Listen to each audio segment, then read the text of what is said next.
Well, good afternoon, everybody. Rich Linton here, Dean of the College of Agriculture and Life Sciences, with our Extension Director, Rich Banana, and a very, very special guest. Our Chancellor, Dr. Randy Woodson, is here to be able to provide some updates from the university and answer questions and listen to concerns that we might have with off-campus extension around the state. Before I get to an introduction of the Chancellor, Anthony, if I could get you to go to the next slide, just so we can go through a little bit of housekeeping details. So I know that we've done these calls many, many times over the last several weeks, and I know that Rich has been extremely engaged as an entire group and by districts. Just as a reminder, the college has two websites where we try to provide information and updates relative to what's happening relative to operations in COVID-19. There's a site that's shown on the slide up top for cooperative extension specifically. And then, of course, we also have information specific for the College of Agriculture and Life Sciences holistically for both on and off-campus work. These websites as well direct us right into the university's recommendations as well. As you know, the best way to try to handle these very large groups, and I suspect I'm looking at the participant list already, we're at 300. The best way to try to maneuver these calls is to be able to ask a question on the chat session. And Rich Banana will be the MC this afternoon in going through all of those questions systematically. Try to keep those questions, if you can, at a high 50,000 foot level so that we can answer, so that everyone can appreciate the question and the answer. Anthony, if you can go to the next slide, please. So our agenda is simple. I'll provide just a quick welcome of our Chancellor, and then our Chancellor will provide an update from a university perspective, and then we'll turn it over to Rich Banana to provide his welcome as we work through the questions that you may have. So first of all, Chancellor, welcome. And I welcome the entire team of county extension agents and staff from all over the great state of North Carolina. I think first and most importantly, I hope that my welcoming remarks find your families well and healthy, and I hope that you do everything you can to keep it that way. Thank you for all that you are doing each and every day to help support the Spirit of the Land Grant mission in these very interesting and very difficult times. Chancellor, you might know this, but I'll mention it just again. We're very blessed to have nearly 700 county-based extension agents and staff in our system, with about a 50-50 split between county support and state and federal support from the university. That puts us second in the nation relative to the amount of folks that are in the field to be able to help create and deliver cooperative extension programs statewide. We like to say, although Texas A&M is bigger, we like to say that we're better and we have a much stronger impact, and I believe that that's true. The college has been working very, very hard to communicate, provide updates, and to listen to concerns and ideas from all of our stakeholder groups, whether it's cooperative extension, our faculty and staff, and our students. We hold weekly college-wide town hall forums. We host district meetings for cooperative extension employees, and also provide websites for both the college and cooperative extension that are updated daily. Today, we are very fortunate to have Chancellor Woodson on the line, on the Zoom line, to provide university-related COVID-19 updates and to address questions that we all might have. NC State and our college are very lucky to have Randy Woodson as the leader of the pack. He comes from an agricultural background, serving as a faculty member in horticulture before becoming a department head, an associate dean, a dean of agriculture at Purdue University, and also the provost before coming here to be our chancellor. And in his words, when it comes to extension, because he was a dean of a college of agriculture, he truly gets it and understands the importance and the impact of extension, especially in difficult times. Before I turn this over to the chancellor, I also wanted to publicly thank your leader, Rich Banana, who we call Dr. B or Don Bonanno. Don Bonanno has done a terrific job, as he always does, in leading us through this difficult time at the university. So thanks, Rich, for your strong leadership. Rich will MC the meeting today and help facilitate the Q&A part of the program. this morning. And while much of the world has stopped, I will say that North Carolina Cooperative Extension has done anything but stop. We're moving forward, but just in a different way. So Chancellor, with that welcome, the floor is yours. Well, Rich, you didn't leave me anything else to say. No, it's a real pleasure to be with you all this afternoon. And as Dean Linton pointed out, and Dr. Bonanno know, I have a great respect and admiration for the work that all of you do across the great state of North Carolina. And as the Dean pointed out, this is not unfamiliar territory to me, having grown up working on a farm and grown up leading a College of Agriculture, including cooperative extension. So I want to start just by giving you a brief update on what's happening in NC State. I don't know about the rest of you, but this is my first pandemic. You know, I've got gray hair and I've been around a long time, but I wasn't here in 1918. So this is all new to me and to many of us. And I can tell you, I couldn't be more proud of everything NC State is doing, and certainly including cooperative extension, to move through this challenging time. And the work that you all do as agents and staff across the state has never been more important than it is now. Not if you're in agriculture, the care and feeding of our food supply has never been more important than it is right now. The challenge that our families face across the state has never been more difficult than it is now and likely to be for some time. The work that you do in nutrition and supporting all of our families across the state has never been more important than it is right now. So the bottom line is a lack of interruption to the work of extension across North Carolina is critically important for the people of the state. We realize that you're all working at a little different, with more constraints on you these days. We hope very soon to be able to lift many of those constraints. Certainly the governor and many others in our state have done a good job of managing the pandemic. And what I mean by that is, if you look across the state, flattening, we've all become epidemiologists in the last few months, but we have flattened the curve, and we've avoided the run on our hospitals that frankly some other parts of the country have experienced.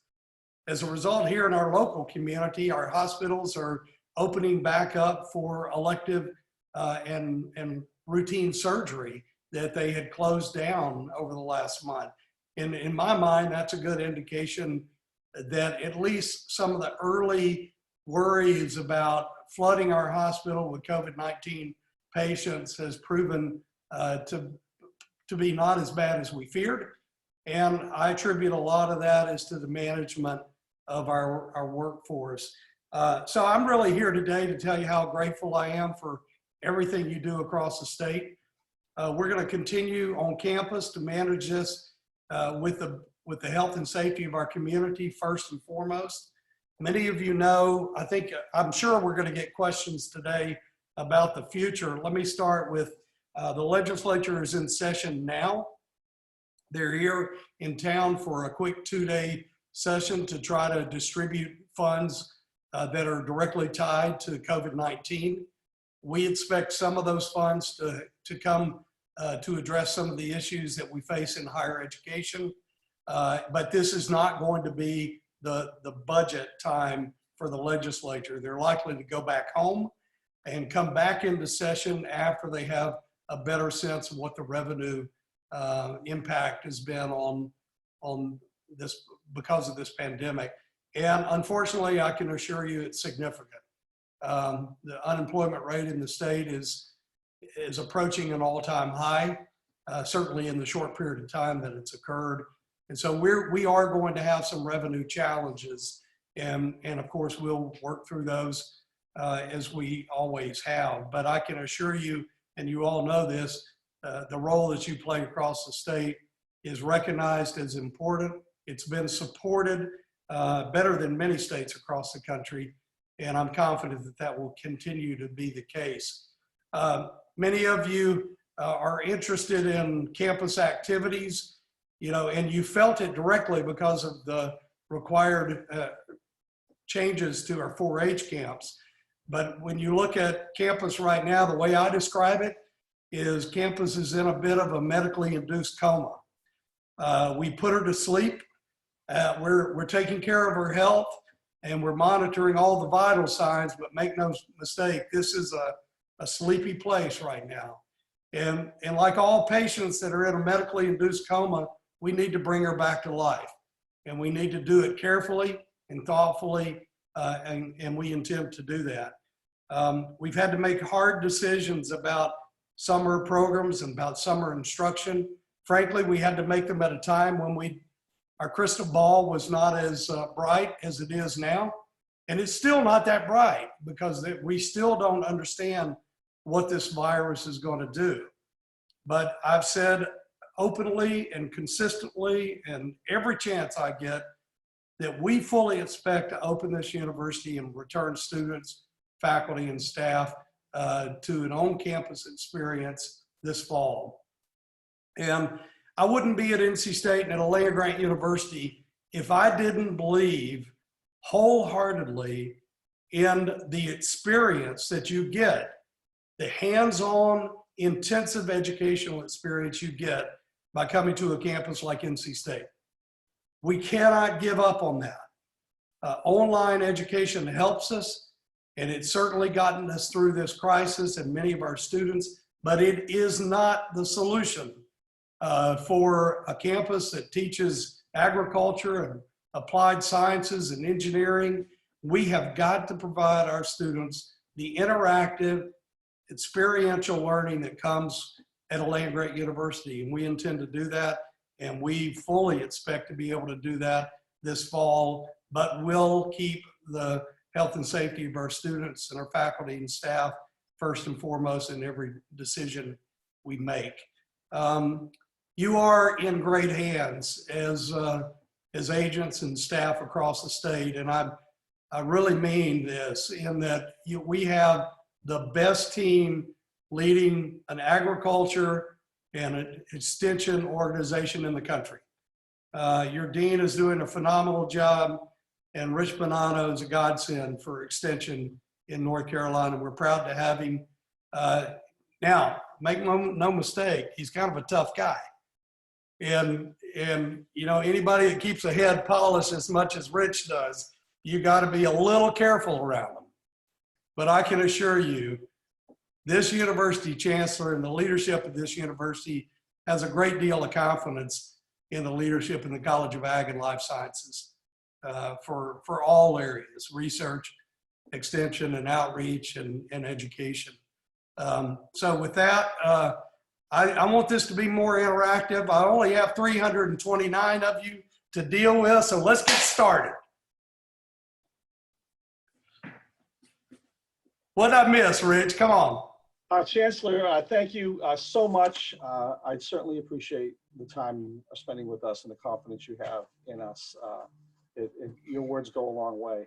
As you know, we've got a few questions that we put into place for you ahead of time that came from the districts, and there's about 7 of them. So we're going to go through those first and then see what we can add to that. Given the major changes that have taken place in universities across the region and nation because of the pandemic, what changes do you think will stay with us after this crisis is over? Yeah, well, let me start.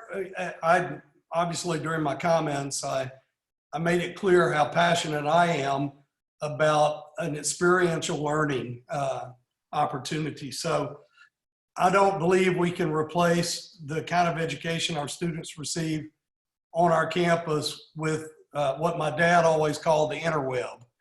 And I certainly don't think, particularly all of the agents across our state, whether it's in agriculture or whether you're working on the consumer side or working with nutrition, we are in a people business and we're in an interactive business. And we've got to have that people, that interaction for us to be effective. Having said that, one of the things that I believe we're doing a phenomenal job of as a result of COVID-19 is we're doing a better job communicating. Frankly, I mean, you started this conversation, Dean Linton did, with all of the conversations that you're having and all the outreach coming from Dr. Bonanno and Dr. Linton and others. And what I think that we can take from this is new methods and new tools that we can use to do a better job of staying in touch with and communicating clearly with all the people that are part of our community. So I believe that when we come out of this, we're going to be better at the virtual world, and we're going to understand ways that we can use it to improve our organization. But we can't wait to get back to the physical world. I don't know about you, but I need to hug my grandchild. And my kids won't let me do this right now because they think I'm one of those vulnerable population. Yeah. Well, thanks. Well, Did I throw you a curve there? The same boat, you know. You may have a couple of years on me, but not a whole lot more than that. So, yeah, extension is, you know, very much high tech, high touch, and we've lost the high touch right now, and everybody feels it. So, thanks for those comments. Some counties are already exploring local budget reductions that may impact extension. The Dean mentioned 54% actually of all our county salaries are paid for by county government. Has the UNC system or NC State been given any budget guidance moving forward? If so, what does that situation look like for the university and extension? Yeah, well, the short answer is no. We don't have any clear budget guidance. The UNC system did put in, as many of you know, we're operating under the previous year budget because we didn't get a budget this year. The legislature passed the budget. It was vetoed by the governor, and they weren't able to override the veto. So effectively, we're operating under the previous year's budget.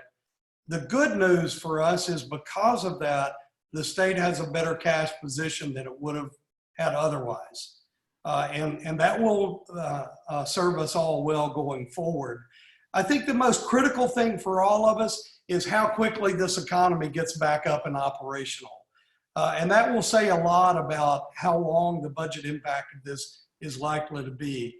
In recognition of the challenges that we face right now, the UNC system presented a budget to the legislature just this week that is much more modest than previous years. And the way it's modest is not by funding the programs and not by providing critical raises to our faculty and staff, but by acknowledging that we need to hold off on some key capital projects. This year, if the budget had passed, there would have been $630 million in new construction. And we've essentially backed off of that now as a system, acknowledging that the state won't have those resources. But we are expecting, or at least we're hopeful, that the state will fully fund our operational budget, including any adjustments that our staff need for, and you know, we're operating without having a salary increase for the past 18 months.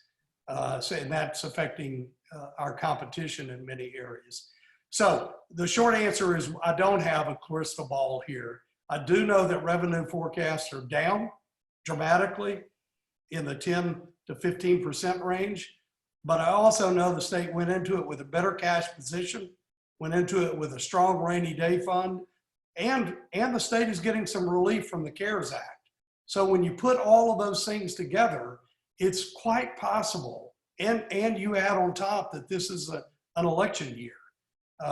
It shouldn't go unnoticed that in November, we'll be re-electing all of the members of our General Assembly and our leaders across our state and our nation. And generally in an election year, you know, you're going to have a legislature doing everything it can, particularly to fund education for good reason. So don't have a crystal ball, but I'm hopeful that at least in the near term, we're going to be okay. That's at the state level. I really am not in a position. I know that all the county government across the state and local governments are struggling, but it's so location dependent. Okay, thank you. We've talked a little bit about the great things that we're doing in Extension, but maybe spend a couple of minutes talking about some of the great things we're doing as the university, especially some of the research items related to COVID-19 that might be going on within our campus. Yeah, well, I'll start at the very applied level and then get into some of a little bit of the basic work. First of all, because of our strength in textiles, our Nonwovens Institute in the College of Textiles has geared up to produce almost 1 million, enough material for 1 million face masks every day. And those are the material that we produce through the Nonwovens Institute is being utilized by Brooks Brothers and Haynes to produce masks that are going largely to the workforce in North Carolina and to critical areas of our country like New York. The good news for us as an institution is when we do pivot to get back to a new normal, if that new normal requires or at least encourages people to wear face masks, our university is going to be in a position to provide a lot of that material to our workforce and to our students. So that's a good thing. On the engineering side, we've been 3D printing face shields, the plexiglass shields you see the nurses and doctors using when they're treating a COVID confirmed patient. And those have been in very short supply locally and nationally, and we've been producing a number of face shields as well.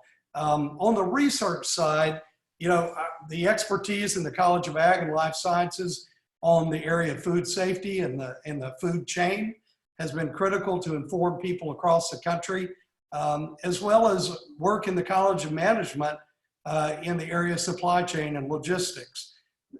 In addition, on the basic side, some of our work, and this is Rodolphe Berengu is one example of this in food science, is that we've got a lot of people with great expertise in microbiology that are pivoting to look carefully at what might be available as antivirals and other kind of compounds that could be used, or even genetic approaches long-term to deal with coronaviruses in general and COVID-19 in particular. So there's a lot going on in research here that has relevance to the current situation, but there's a lot going on in research that we need to keep going, and we can't let it get interrupted because it's so critical for the ongoing operation of the food chain. Thank you. Moving sort of to the academic side here, we have a lot of Extension employees that are students. They have children that are students, and we get a lot of questions from the public in Extension about what's going on in academics at NC State.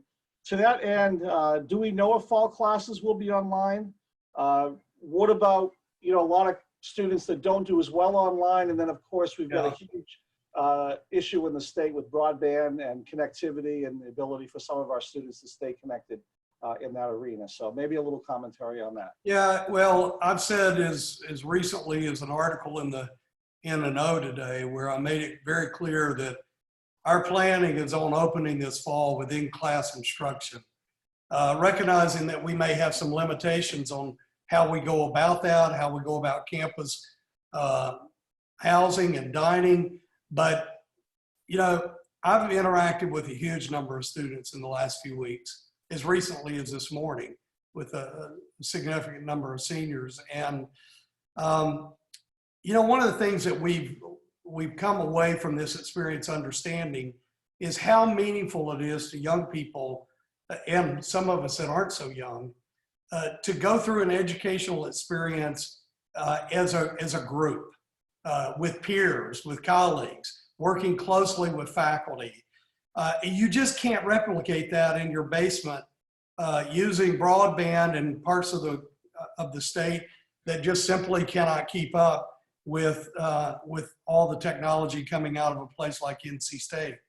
So the short answer is, I think some philosopher once said, plan for the best, but be prepared for the worst. And that's essentially what we're doing.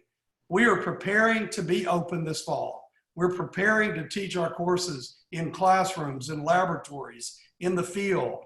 but we have to be prepared for alternative delivery mechanisms, just because we don't know what this virus is going to do. But at this point in time, I am more confident than I was 3 weeks ago that NC State will be able to open for the fall, and that as a community, we're going to come back together for the purpose of making sure our students are educated. I may have to eat those words, but I eat words every day. But I shouldn't have admitted that, should I, Rich? But I mean, the bottom line is, I don't know. None of us do. But I can tell you this: we need to get our students back on this campus. They need to be back on this campus. This is very disruptive to their lives. Students benefit from, I'll call it competition, but maybe it's cooperation with their peers. They benefit from working in groups. They learn from one another. It's not just the instruction in the classroom that makes a difference in a young person's life. It's a full experience, and we need to get back to it. So as long as you're walking out on a cracking limb, I might as well throw in the question. What about? Does Lee Linton have the saw? Because if it breaks, I want it to be clean. He's got a rope and he's pulling from the bottom, but he's hiding that rope. Think about, beyond the academics, some of the big events that we look forward to in the state, everything from football to the state fairs, county fairs, other big events around. Do you have any thought about what's the conversation been like? I know you said earlier that you spent a lot of time the last couple of days on the phone with the NCAA. What is that all going to look like come fall? Where's that saw? I don't know. I mean, let me first start by saying that, it should be intuitively obvious, but if we don't have students on campus in the fall, we're not going to be playing football, right? So remember that these are student athletes, and they're students first. And so if we are not in a position to open the university to on-campus instruction, then we're not going to open Carter Finley Stadium to have students playing football. Now, having said that, the NCAA really only controls one big aspect of that comes to bear on this question, and that is the schedule around which you can play a sport. The NCAA defines when a sport can begin and when it has to be concluded by. And they define that calendar, in other words. And that includes the period of time with which players can practice, and then the period of time you have to conclude the season. And those of you that love football, one of the reasons why our coaches love to be invited to a bowl game is because by getting invited to a bowl game, their practice season is extended. And so there's nothing players and coaches like more than to be able to get better at their sport. So having said all that, all the conversation in the NCAA is about the health and safety of the student athlete. And when can we open season for practice, and how much time is required for the student athlete to become physically prepared to compete, where they can compete safely. And that period is about 6 weeks before your first contest. So there are many options, but if we're going to stick to the schedule that is currently defined for football and for soccer, men and women's soccer, we would need to have those students back in practice by the end of July.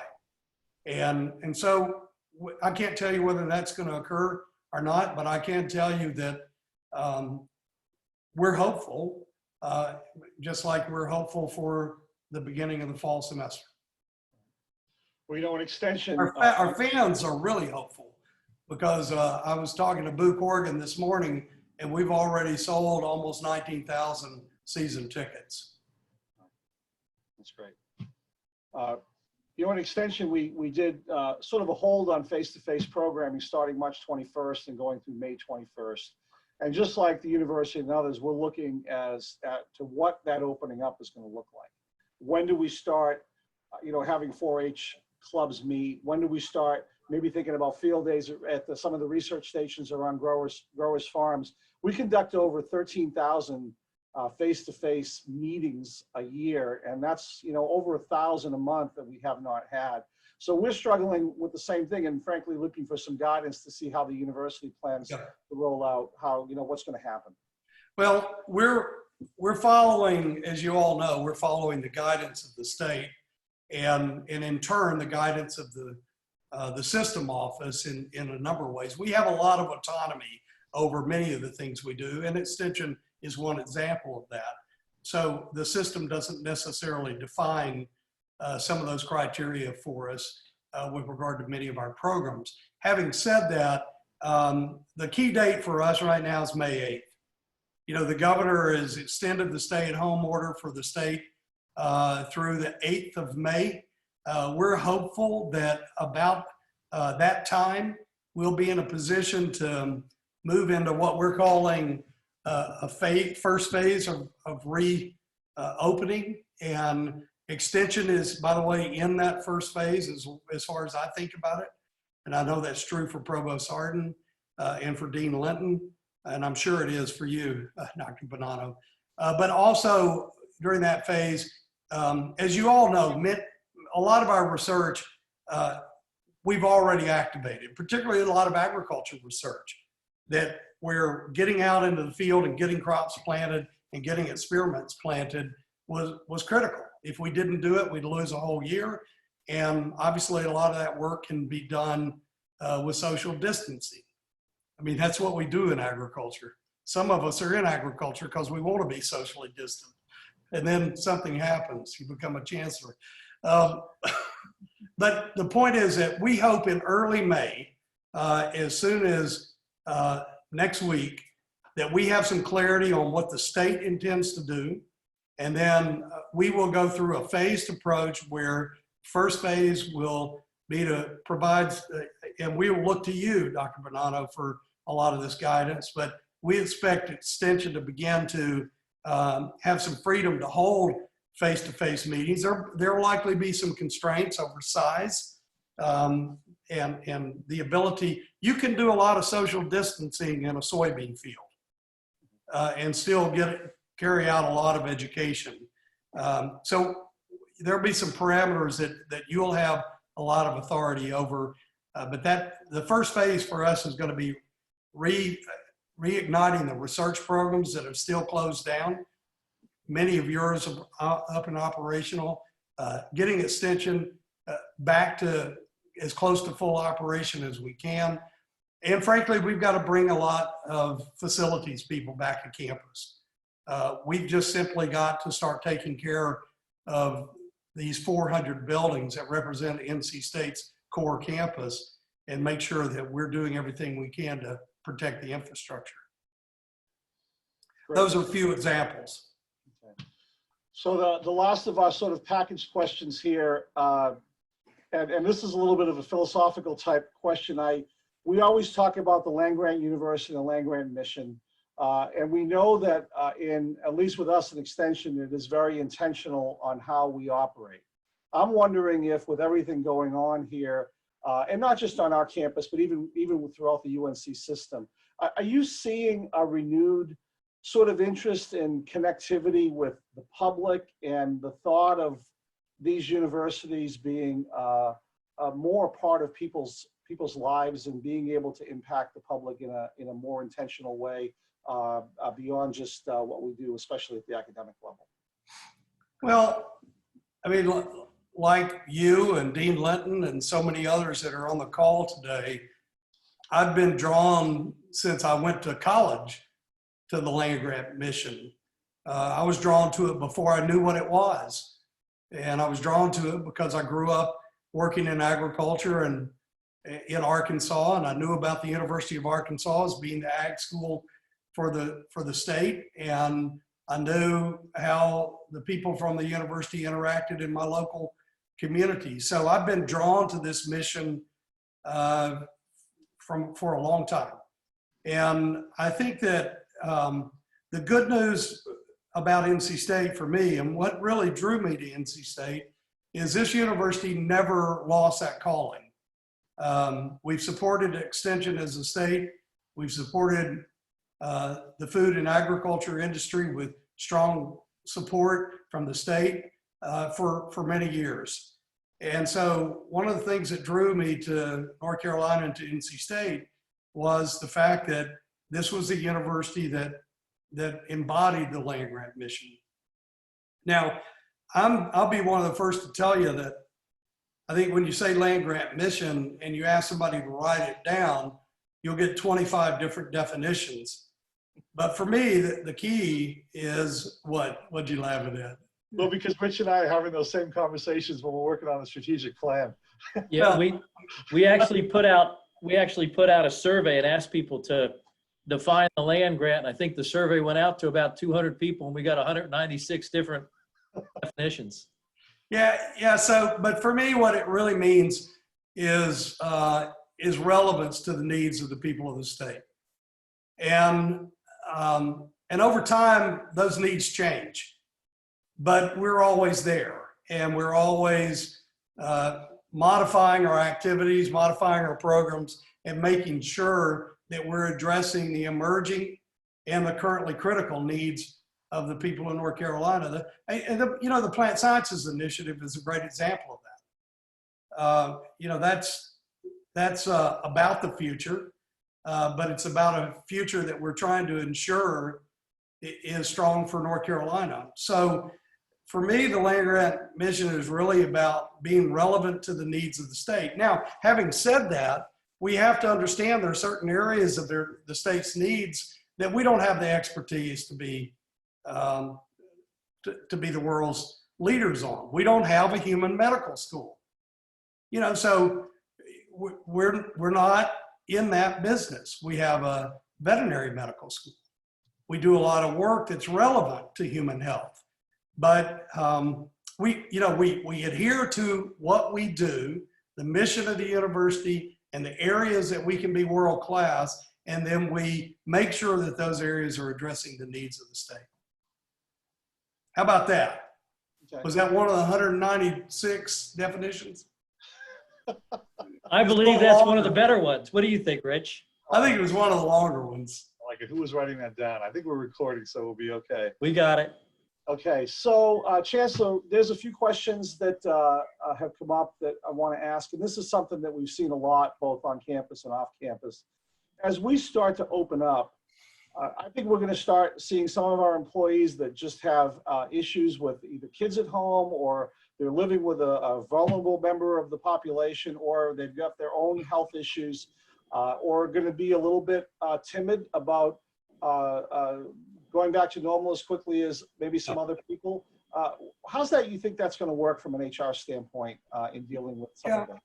I mean, we've been talking a lot about that, Rich.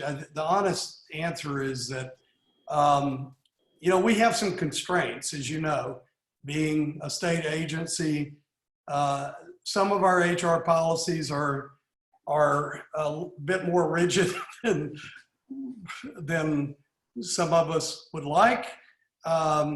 So, the real answer to that question is that we're going to continue to monitor the guidance we get from state personnel and from the system office, and then we're going to do everything we can to apply that guidance to the unique situation we face as NC State. But you're absolutely right. We're going to have employees that are, for a variety of reasons, are concerned about coming back to work. And, to the extent that our HR policies, will allow us to address their concerns and their needs, we need to err on that side. And I say that because, we're only as strong as the people that we have working for us. I believe that the state has given us a lot of good tools to help keep our our employees safe and healthy and productive through this first critical period of COVID-19 with stay-at-home policies, with administrative leave policies, et cetera. I'm hopeful that in the future, we're going to get a little more flexibility to be able to manage the different circumstances we have across such a varied enterprise, so that we can, you'll be able to deal with your workforce perhaps differently than we do in the Chancellor's office, all three of us. Yeah, so we've had, we've had obviously a lot of people that have been working from home. In fact, just about everybody working from home. We've had the advantage of paid administrative leave to help those that are in unusual situations. And I think that even as we reopen, there are going to be, segments of our population within our entire university that are still going to be able to work off-site if they choose to do that. And I believe we're going to have the freedom to do that across the state. But at the same time, there are parts of our workforce that cannot do their job from home. And it's hard to fix, the big boiler on Cates Avenue without, coming in with a wrench. And so we're going to have a little more freedom in the category of mandatory, because candidly, we can't afford to continue to operate the way we are. And we have we have a lot of areas of the university that are not supported by the state, that are not on state appropriations. Our research enterprise that are funded by federal grants, our grants from industry that simply cannot afford and don't have the budget that allows them to continue to pay employees that are not in a position to be in the lab, for example. So we're going to have to be sensitive to all of these issues, and it's, there are going to be different cases, different issues in different areas of the university, and we're hoping that we have some flexibility with our HR system to allow us to deal with those issues. Great, thank you. I think we're pretty well caught up. There's one question I was sort of leaving to the end on the chat. I appreciate Diana Rajash and Laura Lee Jones and Cameron Lowell asking questions and comments about what we just covered in HR. So thank you. I know that's been a topic on everybody's mind. I saw an amen in all caps from Mark Seitz. I don't know whether that was because the dean was doing a great job or because you were commenting on the chancellor's hair being really gray. But we appreciate that comment, Mark. And, moving it's sometimes I don't know whether it's better to have the gray or the shine there, Chancellor. I don't know. Well, still struggling with that. I mean, I'm going to have to go to South Carolina to get a haircut. That's true. That's true. Yeah, I think I may just keep driving and go to Georgia and get a tattoo while I'm at it. Rich Bonato does a great job at cutting hair. Trust All right. So one of the questions that Mark Blevins from down in Brunswick County, and I'm not baiting you here because I know this is an extension call, and I'm honestly not asking you this question because I want you to say extension. But just are you asking me? I'm asking you now. Well, So, I don't know where you're looking. I can go ahead. It's up a little bit. Saving it's up. It's one of the first questions that actually was asked, and I swore up there. And in the end, just looking at everything that's happened at this university, if someone were to ask you, what has been the impact of NC State in being a partner with the state, the community, the public in North Carolina, what do you think our biggest role is in terms of dealing with this pandemic and how our university stands out? When you say are you referring to extension? No, in general, the university, NC State University as a whole. Well, I mean, first of all, we have to go back to, I hate to go back to our conversation about the land grant mission, but, I remind myself every day what our role and responsibility is. And we're the only university in the state Us, of course, and our colleagues at A&T that represent every community in the state in some way, have offices in all 100 counties. So as an institution, we're in a much better position to be responsive to the broad needs of the state of North Carolina. And, you know, Extension plays a huge role in being responsive to those needs. But I think that, you know, before I got on this call, I was sitting here eating, I'm in the South, so I was having a pimento cheese sandwich for lunch. It was outstanding, by the way. And I'm sitting here reading the Wall Street Journal on this thing called the interweb. And the lead article in the Wall Street Journal today was how this pandemic is destroying higher education. That I'm putting words in the mouth of the reporter, but it was basically, you know, we'll never come back from this. That our model of education is outdated. But every day I interact with students that cannot wait to get back to our model, that benefit from interacting with world-class faculty, getting out into communities and interacting with Extension clientele and agents, and being part of a community. And so I think that, you know, our university is in a great position to respond. Where we'll be very valuable is post-pandemic. I mean, you know, as we move out of this in working with the communities that we all represent to help people get back on their feet and get back to work.